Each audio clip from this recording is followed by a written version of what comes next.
That confirmed my belief. اور مجھے تھا کہ بس ایجوکیشن میں لگ جاؤ. As you know, I was in Merchant Navy most of the time sailing.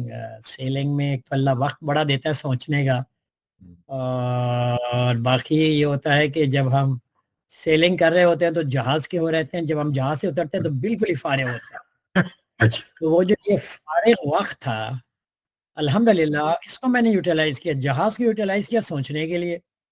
اور جب میں یہاں آتا تھا تو میرا فارغ وقت انہی چیزوں میں لگتا تھا.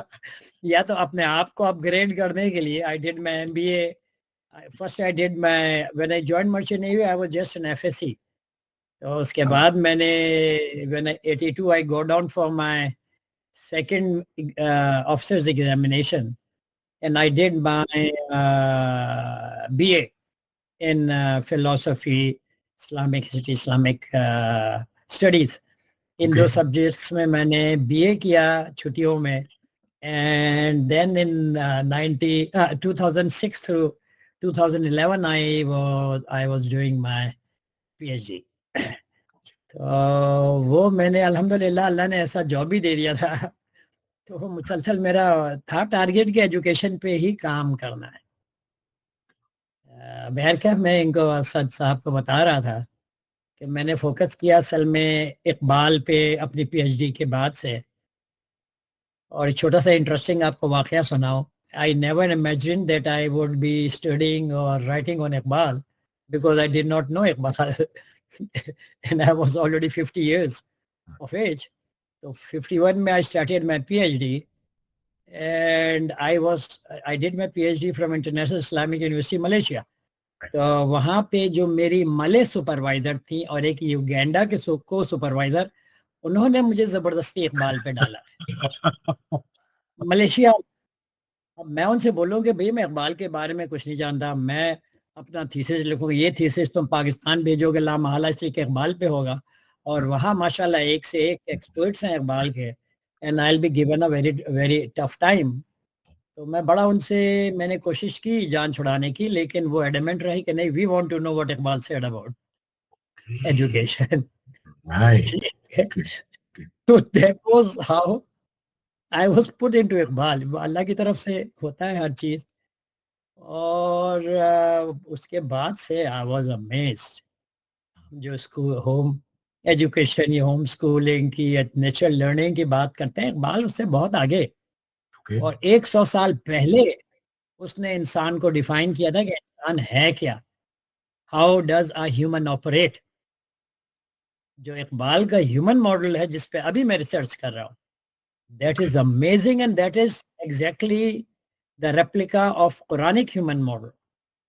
وہ اقبال کی جو کوشش رہی وہ قرآنک ہیومن ماڈل کو اس نے ریوائیو کیا ہے. Dynamic human being. اگر آپ دیکھیں کہ حضور کے بعد 100 سال میں ہم ہر چیز کے ٹاپ میں کس طرح پہنچ گئے.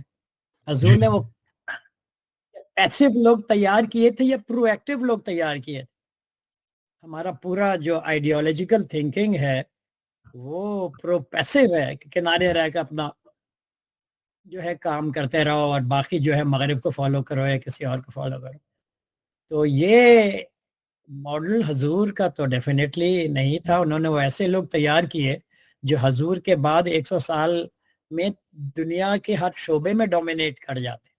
How was that? Who were they? How were they prepared? میں ابھی جو میں سوچتا ہوں ریسرچ کر رہا ہوں کہ وہ تیار کس طرح ہوئے تھے وہ لوگ.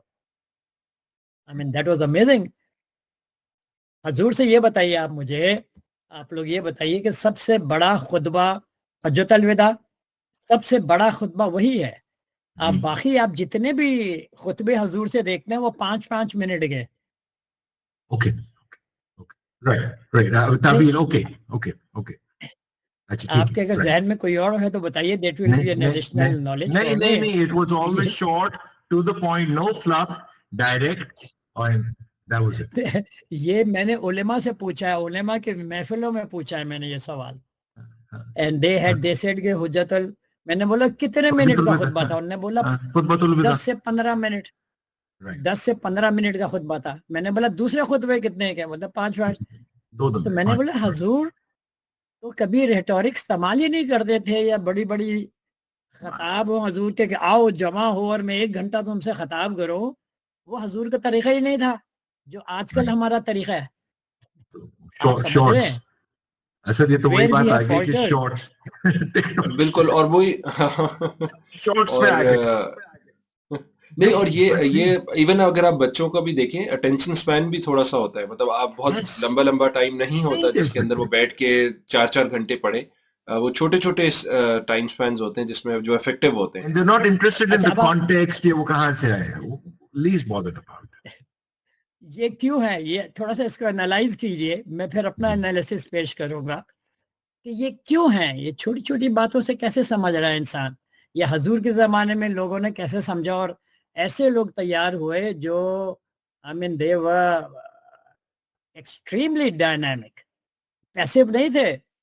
یعنی وہ لوگ یہ نہیں تھے کہ پھر وہ اپنے اپنے گاؤں چلے گئے اور نمازیں شروع کر دیں اور وہاں پہ جو ہے وہ کنارہ کش ہو گئے دنیا سے. they got 100% involved in the world. ہارتے تھے پھر لڑتے تھے، پھر ہارتے تھے پھر لڑتے تھے، پھر جیت جاتے تھے. وہ کون لوگ تھے؟ وہ حضرت خالد بن ولید کی ہسٹری آپ پڑھ لیجئے. ان کی جو وارفیئر تھی بہت دفعہ ہارے لیکن وہ ایڈمنٹ رہتے تھے اور وہ آخر میں جیت جاتے تھے. اچھا آپ اس کو تھوڑا سا انالائز کیجئے کہ یہ کس بیسس پہ تھا کہ حضور نے کیوں چھوٹی چھوٹی باتیں رکھیں، یعنی صرف نصیحتیں یا ریمائنڈرز. وائی ناٹ جو آج کل خطبے ہوتے ہیں 1 گھنٹے 1.5 گھنٹے 2 گھنٹے کے جو خطاب ہوتے ہیں، وہ حضور کے زمانے سے کیوں نہیں ثابت، جس کو ہم بڑا پسند کرتے ہیں. آج کل بڑی بڑی محفلیں ہوتی ہیں اور لوگ واہ واہ واہ واہ کرتے ہیں لیکن چینج زیرو ہوتا ہے. چینج کوئی بھی نہیں ہوتا. آپ نے آبزرو کیا بڑے بڑے لوگوں کے بڑے بڑی محفلیں، زندگی بھر انہوں نے محفلیں لگائی لیکن چینج آپ نے بہت کم دیکھا فرام دی کریکٹ پرسپیکٹو. وہ ٹھیک ہے ایک گروپ کے ساتھ جوائن ہو گئے لیکن ان سے کوئی لیڈر نکلا آگے؟ ان سے کوئی آپ کو ہادی نکلا آگے؟ نہیں، بالکل نہیں، پتہ نہیں. یہ میرا خیال پھر وہی چیز واپس اسی آتی ہے جیسے وہ میتھڈالوجی کی آپ بات کر رہے ہیں نا، جو میتھڈالوجی کریکٹ نہیں ہے جس کی وجہ سے وہ شاید افیکٹو نہیں ہو پاتی چیز. اچھا let us visit one Quranic آیت. اس کو تھوڑا غور کیجیے. یہ سورہ روم کی 30ویں آیت ہے. سورہ روم 30ویں سورہ ہے. سورہ روم 30ویں سورہ اور یہ سورہ روم کی 30ویں آیت ہے جو بولتی ہے بسم اللہ الرحمن الرحیم فَأَقِمْ وَجْهَكَ لِلدِّينِ حنیفہ. اپنا چہرہ جما دو دین حنیف کی طرف. فَأَقِمْ وَجْهَكَ لِلدِّينِ حنیفہ. دین کیا ہے؟ فطرت اللہ التی فطر الناس علیہا. جو ہے دین اللہ کی فطرہ ہے اور اسی پہ انسان کو اللہ نے ڈیزائن کیا ہے. ٹھیک ہے. لا تبدیل لخلق اللہ. اور یہ ڈیزائننگ یا یہ جو ہے اللہ کی خلقت تم بدل نہیں سکتے. ذالک الدین القیم ولکن اکثر الناس لا یعلمون. اور یہی اصل دین ہے لیکن اکثر لوگ اس کو جانتے نہیں. ٹھیک ہے. تو یہ بالکل اصل میں بیسس ہے. آپ کی ڈیزائننگ کس پہ ہوئی ہے؟ فطرہ پہ ہوئی ہے. بالکل. اچھا ٹھیک ہے. اچھا انگریزی کا ورڈ کیا ہے فطرہ کے لیے؟ Nature. Nature is a secular word. Nature سے کچھ آپ کو معلوم نہیں ہوتا. نیچر ٹھیک ہے جس کو انہوں نے خدا بنا دیا. ٹھیک ہے. لیکن فطرہ جو ہے فطرہ ہے فاطر سے. فاطر کیا ہے؟ بنانے والا. اللہ فاطر السماوات والارض. ٹھیک ہے. فطرہ جس طرح بنایا گیا ہو تو کوئی بنانے والا ہوگا جس نے بنایا ہوگا. تو فطرہ میں that is 100% indicative of a creator, of a designer. فطرہ ورڈ ہے. یہ وہ لاسٹ ان ٹرانسلیشن والی بات ہے کہ جب آپ اس طرح کرتے ہیں میننگ لوز ہو جاتا ہے اکثر. وہ اس کے ایکچوئل پتہ نہیں لگتی ایسنس. تو اللہ نے ہر چیز کو ڈیزائن کیا اور اسی پیٹرن پہ انسان کو، فطرہ پہ انسان کو ڈیزائن کیا ہے، اور یہ بھی بول دیا کہ یہ فطرہ بدلا نہیں جا سکتا. ٹھیک ہے، یہ دس از انڈیکیٹو کہ we are designed being human, and everything is 100% designed by the creator for its purpose. جس پرپس کے لیے کوئی چیز پیدا کیا گیا اللہ نے بالکل ویسی ڈیزائننگ اس پہ دی ہے. ٹھیک ہے، اب آپ وزٹ کیجئے سورہ الاعراف کی 172ویں اور 173ویں آیت، سورہ الاعراف، جو بولتا ہے کہ حضرت آدم کے بعد ان سے تمام آنے والے لوگوں کو نکالا گیا.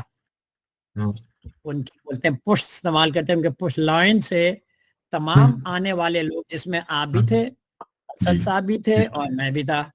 اور ان سے اللہ نے سوال کیا پوچھا، اللہ نے سوال پوچھا الستو بھی ربکم. آپ یہ دیکھیے، یہ نہیں کہ اللہ نے بولا کہ میں نے بتایا کہ میں رب ہوں. اللہ نے سوال پوچھا، دیٹ مینس اس سے پہلے ان کے بالکل بنیادوں پہ اللہ نے علم، رب کا علم ڈال دیا تھا. تو ان سے پوچھا الستو بربکم، تو انہوں نے کیا جواب دیا؟ قالو بلا، انہوں نے کہا بے شک، شاہد نہ، ہم اپنے اوپر گواہی دیتے ہیں کہ آپ ہمارے رب ہیں. ٹھیک ہے، تو this was 100% of the population of the world right from the beginning to the end. صحیح ہے. پھر اللہ نے بولا کہ میں نے تمہیں اس لیے بتا دیا کہ تم آخرت میں یہ نہ بولو کہ ہمیں تو معلوم ہی نہیں تھا کہ آپ ہمارے رب ہیں، یا پھر یہ بولو اپنے اگینسٹ گواہی دے سکو گے، یا پھر یہ بولو کہ ہم تو بعد کے آنے والے لوگ تو پہلے والے لوگ بہک گئے تو ہم بھی بہک گئے. یعنی کتنا کلیئرلی مینشن کر دیا why each person is responsible for his deeds because he has been given the knowledge. اور نالج کس چیز کا؟ مالک یا خالق کا نہیں، رب کا. رب is a very very wide domain. یعنی آئی فیل رب جو ہے دیٹ رب کا جو نالج ہے پوری نالج کا احاطہ کرتا ہے. جتنی نالج ایگزسٹ کرتی ہے نا اس کا احاطہ کرتا ہے. ٹھیک ہے، اب اس کو آپ اس آیت سے ملائیں جس آیت میں نے جو سورہ روم کی 30ویں آیت سے ملائیں، تو آپ تو اس نالج کے ساتھ ڈیزائن کیے گئے ہیں. بالکل بالکل ٹھیک ہے. اب آپ تیسری آیت پہ آئے، آیت کا حصہ جو 5 جگہ آیا ہے قرآن میں، وَلَا تَزِرُ وَازِرَةً وِزْرَ أُخْرَى، کوئی بوجھ اٹھانے والا دوسرے کا بوجھ نہیں اٹھائے گا. ہر آدمی انڈیویجول ہے and he is 100% responsible for his own deeds. 100%. ہر آدمی انڈیویجول ہے اور 100% ہے اپنے ڈیڈز کا. تو اس کو اگر آپ تینوں آیت کو ملائیں تو اس سے یہ اس چیز کا اظہار ہوتا ہے کہ you are self compose, you are self sufficient. آپ کے اندر اللہ نے ہر چیز ڈال دی ہے. ٹھیک ہے، مغرب اس کو نہیں مانتا اس لیے کہ مغرب خالق کو نہیں مانتا اور ڈیزائن کو نہیں مانتا. تو مغرب کا جو سسٹم، ایجوکیشن سسٹم ہے، وہ انٹرونشنل ہے. گو کہ اب جا کے through their research they have realised that human being is pre programmed and they are amazed. ان کے یہاں بحث یہ ہو رہی ہے کہ پری پروگرام کس نے کیا ہوگا انسان کو. They have conducted experiments on young children as young as 2 months old. And they have found out کہ 2 مہینے کے بچے کے اندر ویلیو سسٹم ہوتا ہے. That child knows right from wrong. یہ آپ کبھی جائیے ٹی وی میں، even young children know right from wrong، تو آپ کو وہ پورے ایکسپیریمنٹس آ جائیں گے. ڈفرینٹ پلیسز پہ انہوں نے ایکسپیریمنٹ کیے، یو کے میں اور یو ایس اے میں، کہ انسان جو ہے اس کے اندر ویلیو سسٹم ہوتا ہے. تو وہ اب وہ بحث چڑھی ہے کہ پیدا ہونے سے 2 مہینے کے اندر کیسے اتنی تیزی سے ڈیولپ کر لیتا ہے، because they don't believe in pre design. اب آپ فرق سمجھ رہے ہیں ہمارے تعلیمی نظام میں اور مغرب کے اپروچ میں، جو ہمارا اصل تعلیمی نظام جو اللہ کی طرف سے نیچرل. اب آپ اس میں آئیے جو میں نے بات بولی حضور کے بارے میں، کہ حضور چھوٹی چھوٹی باتیں کرتے تھے.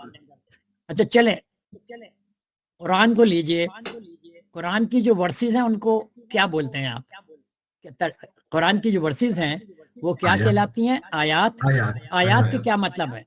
آیات کے کیا مطلب ہے؟ آیات کا مطلب ہے ریمائنڈرز، نشانیاں اور ریمائنڈرز. ٹھیک ہے، اب اس کو آپ ریلیٹ کریں کہ ہر چیز موجود ہے آپ کے اندر. These are just reminders.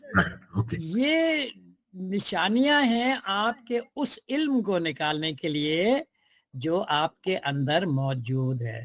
آپ سمجھ رہے ہیں؟ ٹھیک ہے. تو میرا تو اصل میں بچپن سے یہ بڑی حد تک چیزیں جو ہیں یہ میری امپنج کرتی تھیں کہ بھئی یہ چیزیں ہیں تو یہ نظام کیسے صحیح ہوا جو انٹرونشنل نظام. You were not able to implement this with your children کیونکہ وہ اس وقت تک بڑے ہو چکے تھے. مسئلہ اصل میں یہی ہوا. اور جو سب سے چھوٹا تھا میرا بیٹا عبداللہ، اس پہ میں نے یہ 92 کی باتیں، was born in 92، اس میں نے جان ہالٹ کی ریکمنڈیشنز کو امپلیمنٹ کیا تھا جو بڑی آسان تھی. بڑی آسان تھی. آپ یہ کام کر لیں وہ بچہ جو ہے نا وہ آپ فیسینیٹنگ، آپ حیران رہ جائیں گے. اس کا یہ تھا کہ بچے کو بالکل نارمل انسان جس طرح تم بڑوں کو ٹریٹ کرتے ہو اس طرح بچوں کو ٹریٹ کرو، ان سے بہیو کرو. کوئی گوگو گاگا نہیں. اس لیے کہ ہمارا طریقہ وہ نہیں ہے. ہم بچوں کو الگ ٹریٹ کرتے ہیں. ہماری ازمپشنز ہوتی ہیں کہ بچے کے پاس کم عقل ہے، کم سمجھ ہے، اور اس کو ہمیں کنٹرول کرنا پڑے گا، ہمیں جو ہے اس کو گائیڈ کرنا پڑے گا. اگر نہیں کریں گے تو بچہ جو ہے بہک جائے گا. ہم بچوں پہ کنٹرول سسٹمز لگاتے ہیں اور یہی ہمارا تعلیمی نظام لگاتا ہے، یہی مدارس لگاتے ہیں. Am I right or wrong؟ جی بالکل. تو ہم اس طرح سے ڈیزائن نہیں کیے گئے. ہم اس طرح سے ڈیزائن نہیں کیے گئے. ہم پوری کیپیسٹی، ایبلٹی اور کیپیبلٹی کے ساتھ پیدا کیے گئے ہیں، پوری ذمہ داری کے ساتھ. جس طرح میں نے آپ سے بات بولا کہ ایک چھوٹے بچے میں بھی ویلیو سسٹم ہوتا ہے. بچہ جتنا ڈسپلنڈ ہوتا ہے اور جتنا انٹیلیجنٹ ہوتا ہے، that is amazing. That is میں تو بڑا حیران ہوتا ہوں. ہم یہ آبزرو کیوں نہیں کرتے ماں باپ؟ ہم تو بس بچے کو کنٹرول کرنے کے پیچھے لگے رہتے ہیں.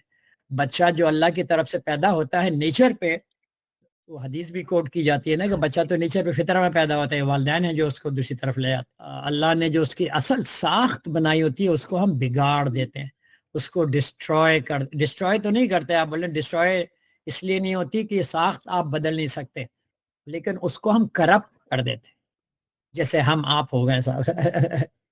ہم وہ انسان نہیں ہیں جو اللہ نے جس طرح ہمیں ڈیزائن کیا تھا. اب آپ لوگوں کے ذہنوں میں تھوڑے سوالات آ رہے ہوں گے، خاص طور پہ کہ حضور نے کیا کیا. حضور نے کیا کیا کہ وہ ایسے لوگ تیار کیے کہ وہ 100 سال میں ہر چیز میں چھا گئے. وہ حضور نے کیا کیا ہوگا؟ You observe. حضور نے کوئی لمبی چوڑی تقریریں تو نہیں کی.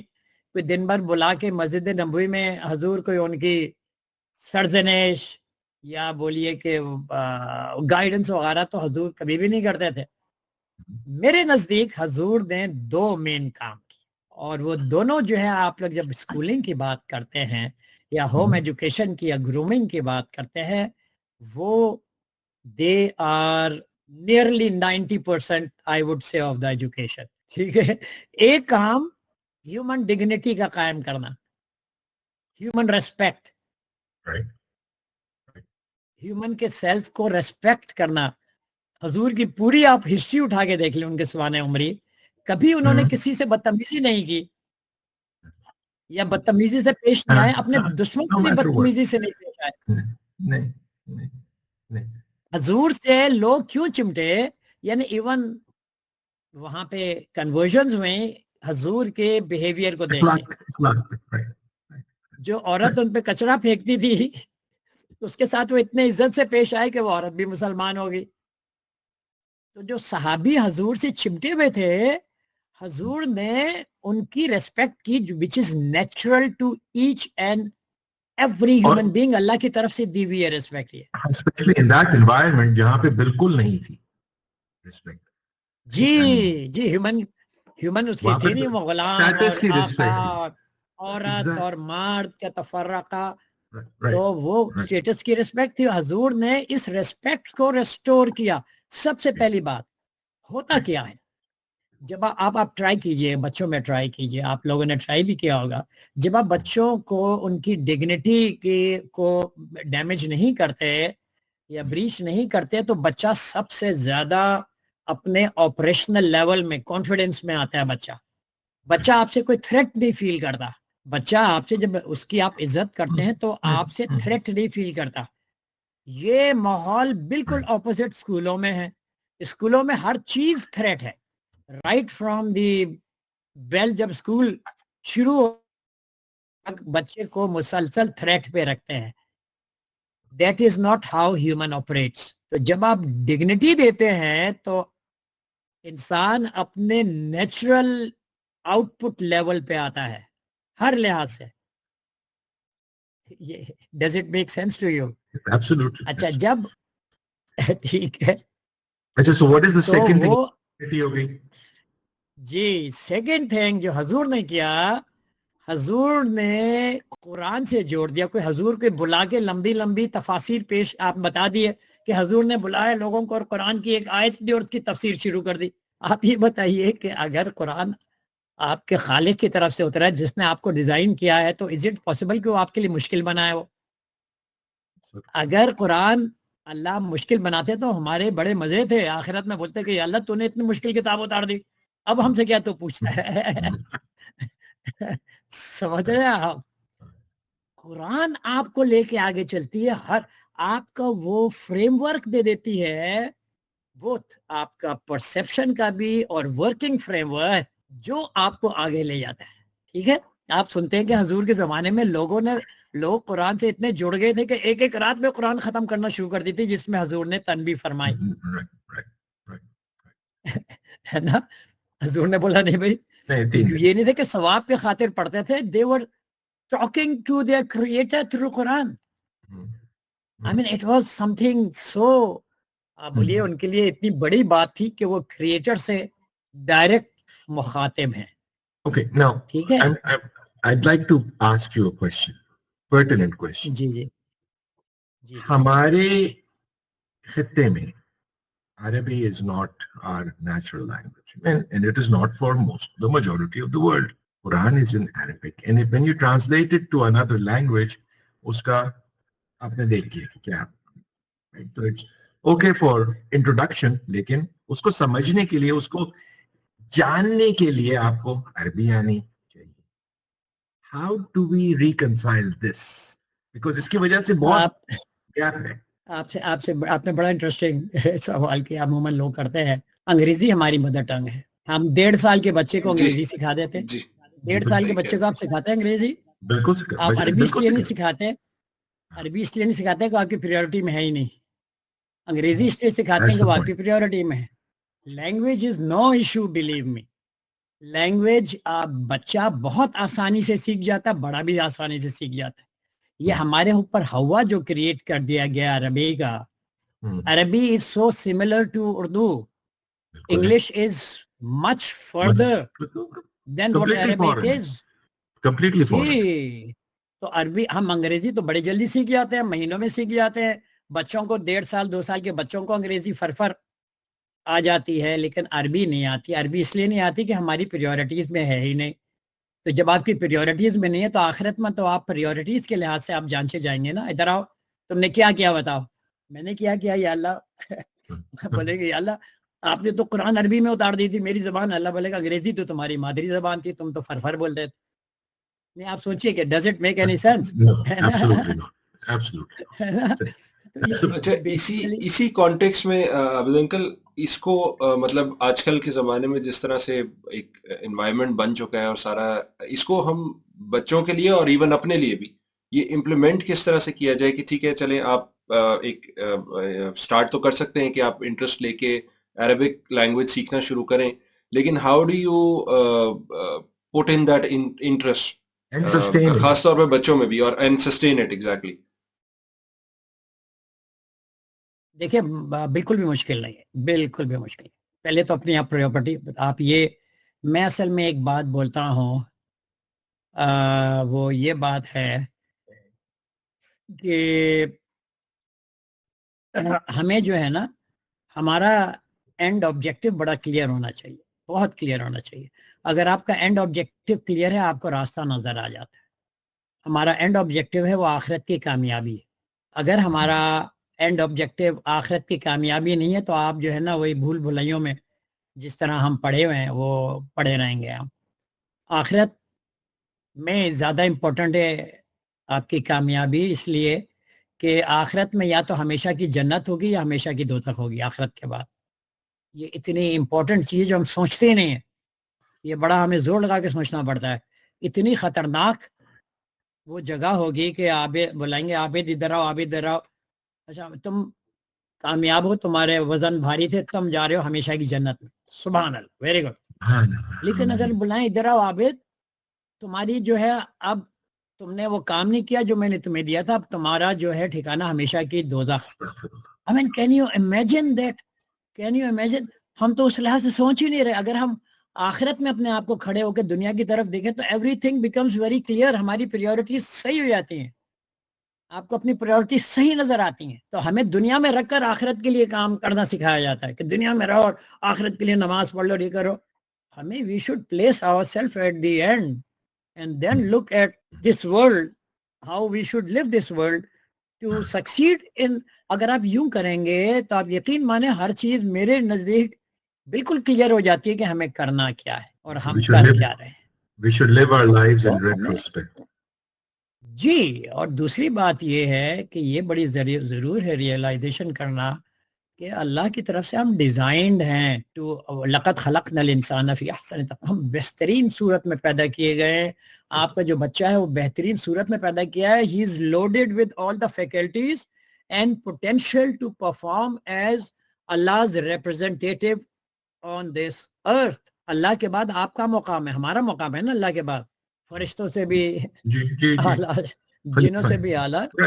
تو ہم تو بہت زبردست مخلوق ہیں. اللہ رب العزت بہت زبردست مخلوق ہیں. ہم تو ریئلائز نہیں کر رہے، ہم تو جانوروں کی طرح رہ رہے ہیں.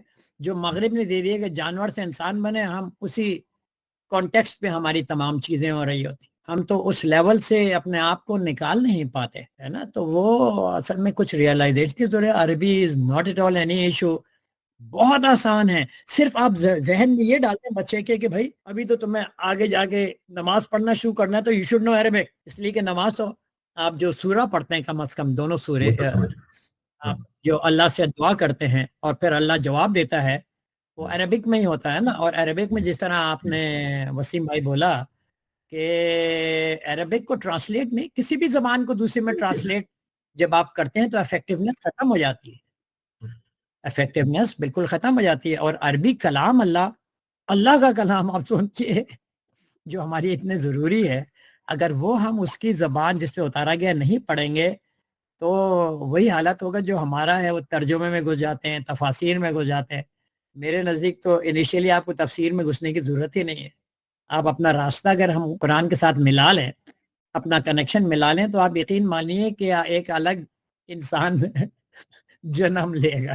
اللہ سے جب آپ کلام کریں گے نا ڈائریکٹلی، بولتے ہیں نا رونگٹے کھڑے ہونا، بال کھڑے ہونا، تقشعر القلوب، تو آپ دیکھیں گے کہ اللہ اپنے خالق سے جو انلمیٹڈ پاور ہمیں نہیں، وہ کیا چیز نہیں ہے. ٹھیک ہے، آپ اس سے ڈائریکٹلی آپ رابطہ رکھے ہوئے ہیں. وہ آپ کو چھوٹی چھوٹی گائیڈ لائنز دے رہا ہے. اور قرآن میں بھی آپ دیکھتے ہیں کہ سبجیکٹ وائز نہیں ہے، وہ ہر جگہ سبجیکٹ مکسڈ اپ ہے.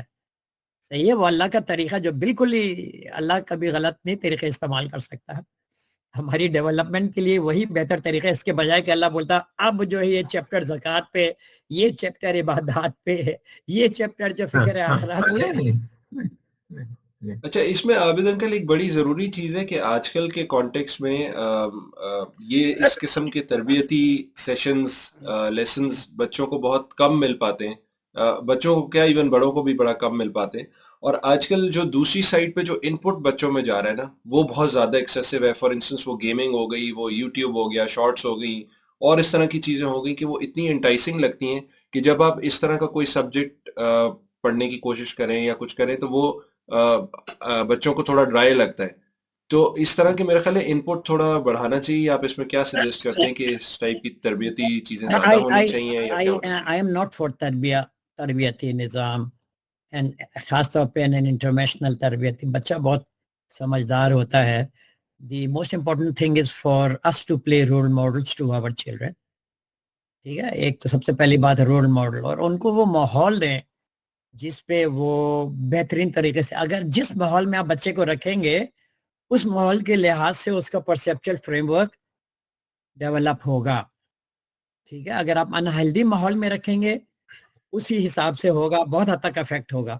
اللہ کا نیچرل جو فریم ورک ہے وہ تو اپنی جگہ پہ ہے، لیکن وہ کرپٹ ہوگا. اس کی مثال یوں ہی ہے کہ اگر آپ مغرب میں رہتے ہیں اور مغرب کا حیا کا سٹینڈرڈ بالکل الگ ہے، ٹھیک ہے، تو آپ جو انسان مغرب میں رہتا ہے وہ امیون ہو جاتا ہے مغرب کے سٹینڈرڈ سے لا محالہ. ٹھیک ہے، اگر آپ ایک اسلامک ملک میں رہتے ہیں جو بحر کے مغرب سے الگ ہے، کچھ بھی آپ بولیں مغرب سے بالکل الگ ہوتا ہے، وہاں پہ اس کا ایک جو حیا کا لیول ہے وہ ڈیفرنٹ ہوگا. یہ نیچرل ہے.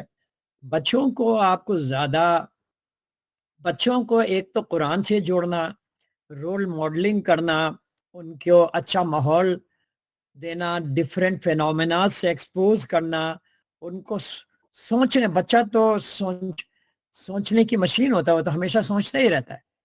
تو جو بھی آپ اس کو پرووائڈ کریں گے اس پہ بچہ سوچے گا.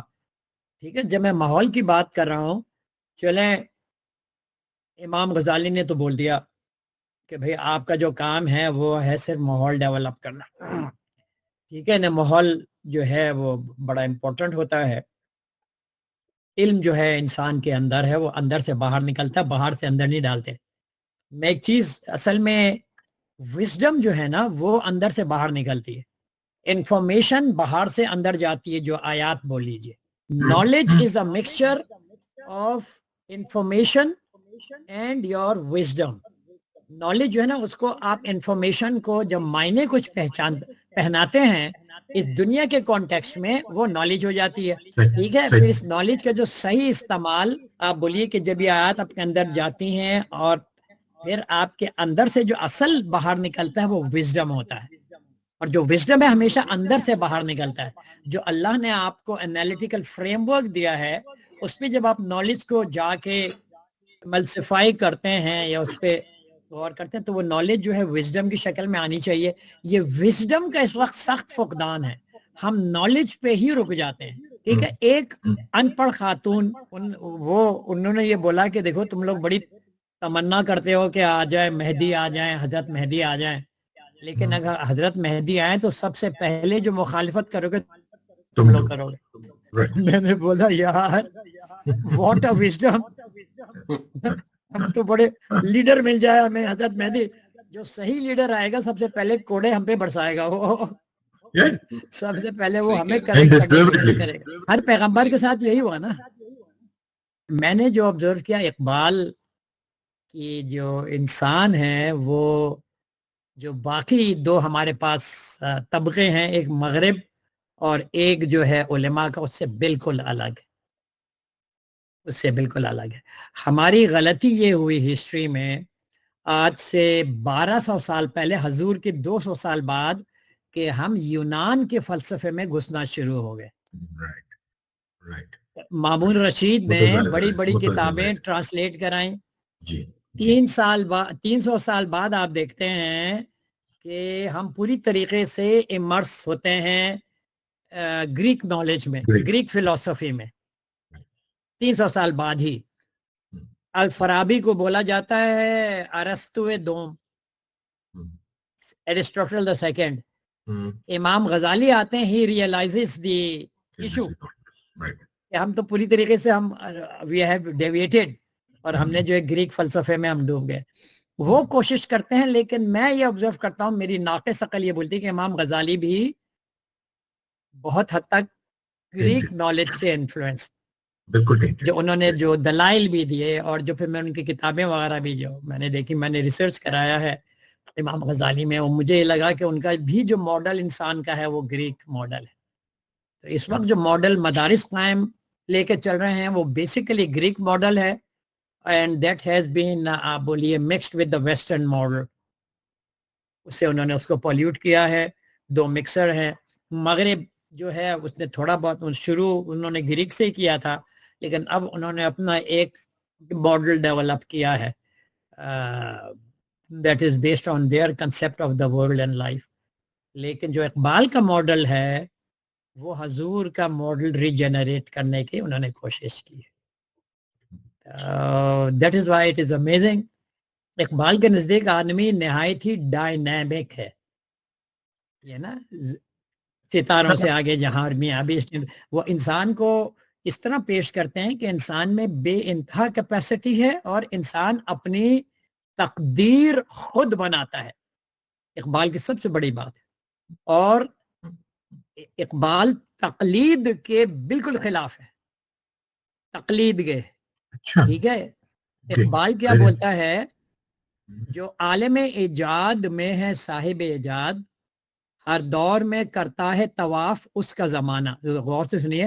جو عالم ایجاد میں ہے صاحب ایجاد ہر دور میں کرتا ہے طواف اس کا زمانہ. اگلا شعر ہے تقلید سے ناکارہ نہ کر اپنی خودی کو کر اس کی حفاظت کہ یہ گوہر گا نہ. بولتا ہے سائنس میں بھی تقلید نہیں کرو گے اس لیے کہ جو انسان کا جو سٹرکچر ہے وہ آگے رہنے کے لیے ہے پیچھے رہنے کے لیے نہیں ہے.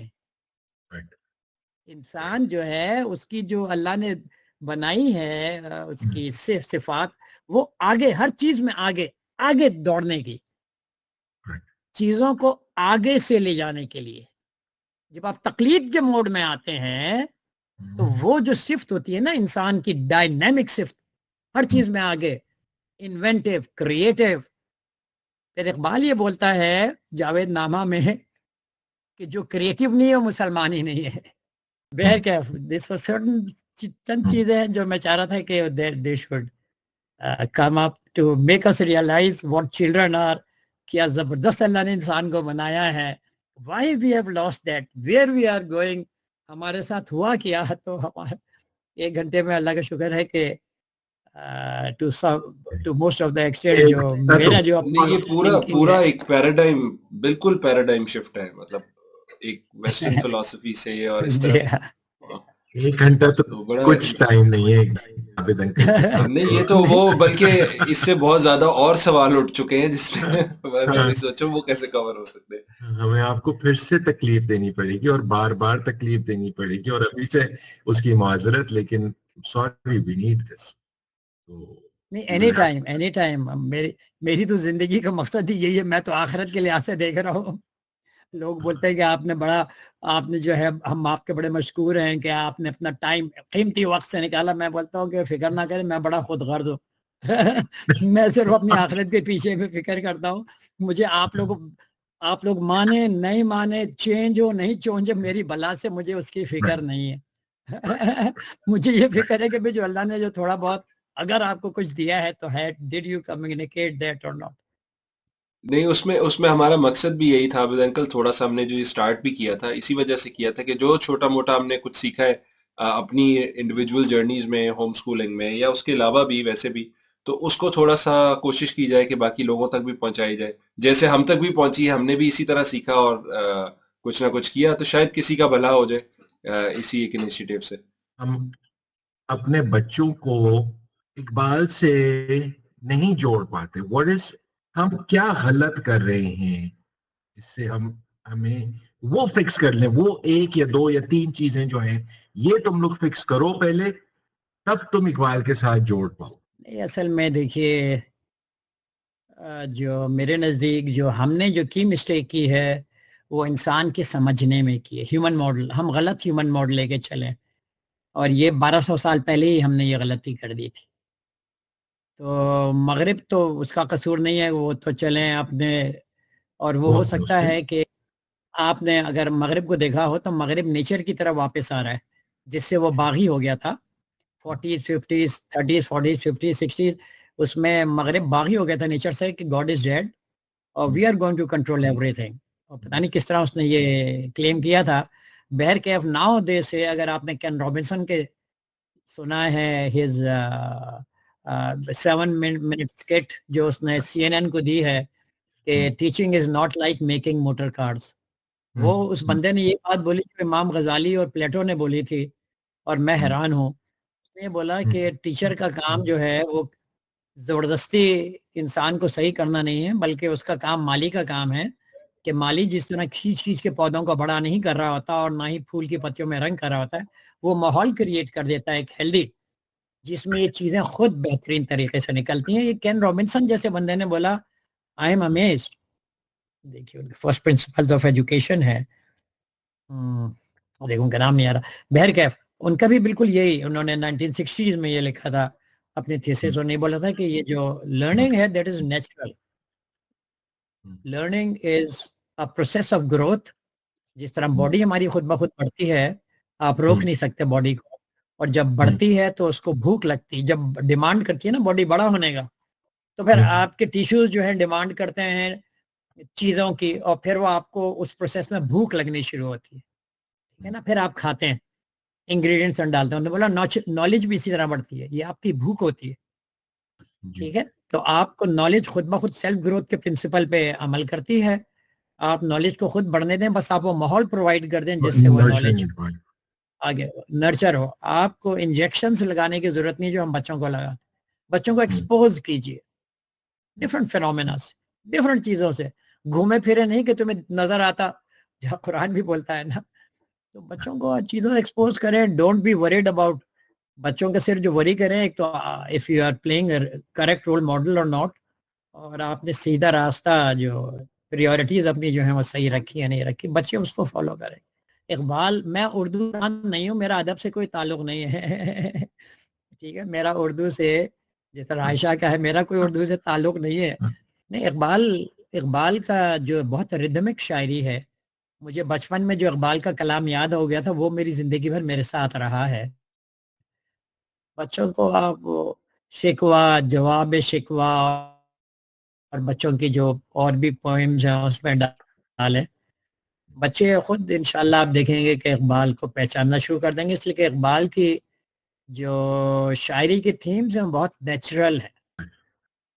میں عابد انکل آپ سے پوچھ رہا تھا کہ اگر کوئی ایزی سٹارٹنگ پوائنٹ آپ دے سکیں, کوئی بک کا حوالہ. اقبال کی جو 7 پوائنٹس بچوں کے, دیکھیے اقبال کو جو 7 بچوں کے لیے انہوں نے نظم رکھی ہے, وہ اگر آپ وہ نظم وہ مل جاتی ہیں آپ کو, وہ اس میں بھی ERDC کی جو کتاب چھپی اس میں بھی ہیں, تو وہ بچوں کو اس میں بھی ڈالیں. لیکن شکوہ جواب شکوہ جو ہے, بچہ جب 8-10 سال کا ہو جائے, بہت زبردست.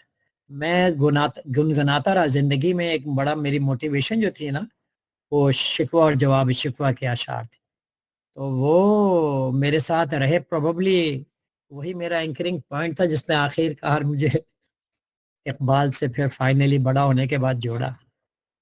وہ ہے باقی تو میرا خیال بچے خود انٹرسٹ جب لیں تو دوسرے لٹریچر پڑھانے کے بجائے آپ اقبال کی کتابوں میں ڈال سکتے ہیں قرآن کے ساتھ ساتھ. ہمارے سسر کو بہت اقبال پسند, بہت, وہ چلتے پھرتے اقبال اقبال. اچھا, سبحان اللہ. تو عائشہ نے اس سے ذرا سا انسپریشن لے کے ہمارے بیٹے کو تھوڑی شعر و شاعری سکھانی شروع کری. تو اس نے پہلے مومن کا کلام دیا اور سکھا دیا, اور کبھی تو کہنے لگے مومن بھی اچھا ہے لیکن اقبال کی جو بات ہے نا وہ تم نے ضرور کروانا ہے. تو انشاءاللہ تعالی جس نے ایک پروگرام شروع کیا تھا, ابھی تھوڑا سا پوز آیا ہے اس میں, صاحبان ذوق کے نام سے, جس کے اندر وہ چھوٹے چھوٹے ٹوٹکے ریکارڈ کر رہی تھی کہ بچوں کو شعر و شاعری سے کس طرح ادب سے ریلیٹڈ تھا, یا it was more just to how to small tips on how to get Urdu شعر و شاعری into the children. So not really adab as much as just get them more connected to the language, and perhaps that's adab. میری کیونکہ اردو اتنی ناقص ہے کہ آپ چلے. جزاک اللہ عابد uncle, thank you very much for your time. Really appreciate this into education, into yourself and into ہم نے تو ابھی اسکریچ, میرے خیال سے تو اسکریچ بھی نہیں کیا. I wouldn't even call this scratching. ہم تو کہیں گے ابھی سے ایک گلپس ہمیں ملی ہے.